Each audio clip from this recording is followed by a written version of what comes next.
Hey, y'all, what's going on? Welcome back to my channel, Tasha Tanks, where I am being who God created me to be, nothing more, nothing less. I am your go to domestic abuse coach. And I could be your sister, I can be your friend, I can be just that listening ear for you. Well, I want to just come on here and talk to you about my brunch, the organization that I am the visionary of, which is called No Longer Silent. And that name came by way of a tragedy. However, I'm glad that I am no longer silent. I am a three-time domestic abuse survivor. And honestly, I did not equate the fact that when I experienced this when I was 13, my biological father, he crossed the line. And I didn't connect the dots because the actual act did not take place. However, he approached me inappropriately, trying to convince me of something that he should do. And I'm so glad that that did not happen. But I grew up with him being absent, and I did not know why he was absent until I became in my 30s. But I just wanted to come on and just tell you, give you a little background of the story of why my brunch is called The Onion, peeling back the layers, and why my organization is called No Longer Silent. So in October of last year, I woke up to God's spirit speaking to me, and I heard these three words, no longer silent. And I wrote them down. When I looked at my phone, it was 2:52 in the morning. And I I said, "Well, God, what does this mean?" So later on, I woke up later that day and, went about my day, ran some errands, and when I was leaving out, that's when I witnessed a tragedy. And that individual must have been in a state of mental illness or depression or something that caused them to they decided to end their life. And when I saw that, of course I cried because I was hysterical. And I remember just reflecting in later on that day as I was just sitting at my table, and I could hear the Holy Spirit say to me, you too thought about ending your life when you were going through domestic abuse.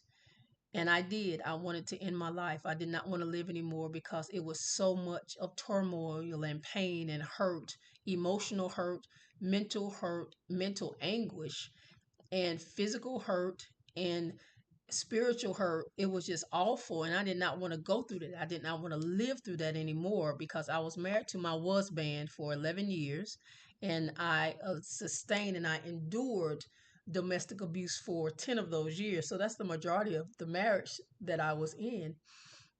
And so that name, no longer silent, just fits well because I had been silent for too long. And God has, given me the strength, and he's given me the courage and the boldness to share my story, to let everyone know that's willing to listen, that you too, if you have survived domestic abuse and you have made it out of it, or if you're still in it, that there is a way that you can come out of it, and you can come out of it alive. You can come out of it.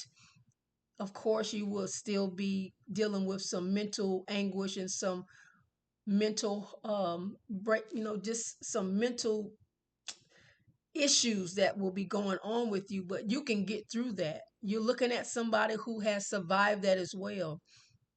And I know it's not easy. Healing is not an easy thing to do. It's not an easy process, but you can make it through it. And No Longer Silent is an organization to where we are shaking the silence around domestic abuse, and we turn pain into power, silence into strength, and we turn survivors into leaders to inspire awareness, accountability, and transformation.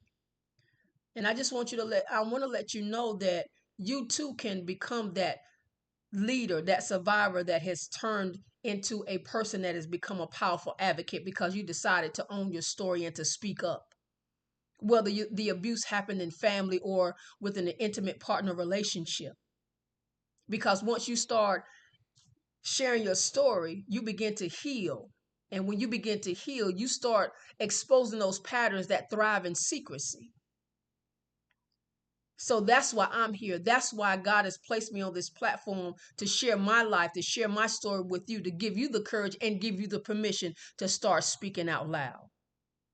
Because now is the time that you should no longer be silent.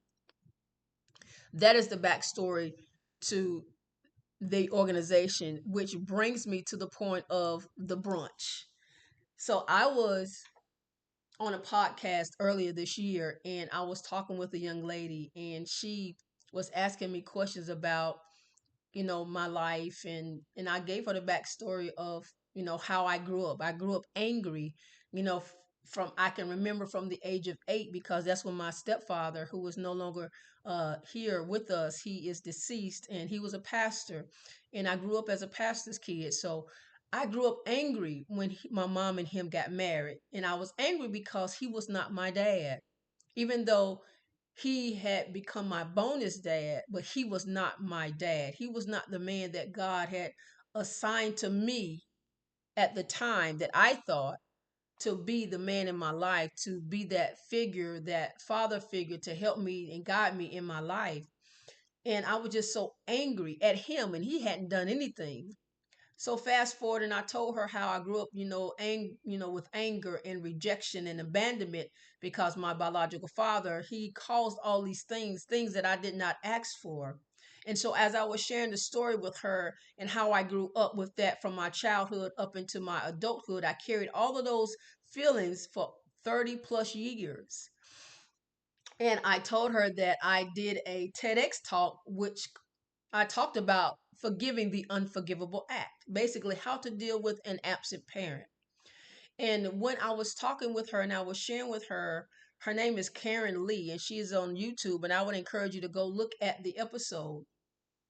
And as I was talking with her, in the midst of the interview, the Holy Spirit downloads into me and says that my journaling is my onion peeler, because she asked me about journaling, like how did I get through it, like the domestic abuse, how did I survive, all those years, and even growing up from the age of 8, that I could remember the anger, the rejection, and the abandonment. Like, how did I get into this space of journaling and being an avid journaler, where I just would write down all of my anger, I would write down all of my confusion, I would write down all of my mishaps and all of my just things that I have experienced in my life, all of the things that I have went through, and all of the decisions that I have made. I wrote all of that down in a journal, and I shared with her that one of my journals, it took me actually 21 years to complete. And it's this journal right here. I received this journal when I was 25 years old. And this journal has my maiden name on it, which is my biological father's last name. And when I completed this journal last year, I was amazed that it took me the majority of my life to complete that journal. But when she asked me, about journaling, it just, when God downloaded into my spirit right in the midst of the interview, and I said that, my journaling is my onion peeler. And I just gave her an example of an onion. When you cut an onion, your eyes, they produce tears, because the knife that you're using may not be a sharp knife. The knife may be dull, which will cause certain chemicals to come out of the onion, which will produce the tears. And I was sharing with Karen that the knife are the decisions that you make in your life, are the wrong decisions that you make. So when you cut the onion, which is you are the onion. And when you cut, the onion, when you make those decisions, those things that you go through in your life, they produce tears. And you begin to go through things, and you experience the heartache and the ups and the downs, but the ups are somewhat good depending on what you go through in your life. And I just was sharing with her that my journaling helped me to move through the process, and it helped me to begin to peel back the layers. So the brunch is called the onion for a reason, because we'll be peeling back the layers one layer at a time. It's a soulful brunch created for individuals, whether you are a female or male, because males are being abused just as well as females. And in my opinion, I believe that males are abused more than females, but it's just underreported because men, they don't speak up about it. They don't report it because they are men, and because how society makes men feel like they cannot have emotions and that they shouldn't be getting abused because, yeah. And then men, they were taught not to hit women and just be disrespectful to women. Some men have been taught that. And some men actually learned that from their environment that they grew up in. But I truly do believe that more men are being abused than women. It's even underreported that women are, of course, they're being abused, but they are not reporting it. All women do not report their abuse, especially those that are married. I was married. I didn't report the abuse. I didn't report the sexual assault that my husband did to me. I didn't report it because I thought I couldn't, because I was his wife. And because of how I grew up. I grew up as a church girl. I grew up as someone who was taught the Bible and what the Bible stood for and the foundation of it. So I didn't think that I had no right. I didn't think I have a right to report it, so I didn't report it. No, I didn't think it was right. No, it wasn't right. It's not normal for a husband to force himself on his wife, regardless of whether she wants to or not. If she says no, that's what she means, no. So I didn't report it. But I would encourage you to go look at the and I'm going to find it for you so I can tell you what channel to go to, because I believe that you would love it. And I'll put it down in the comments, actually, the podcast episode, so you can go look at it in whatever you can get out of it. However, you will be blessed by what is being said in the interview, then I would encourage you to go look at it. But basically, that is the backstory of the brunch and how it became about.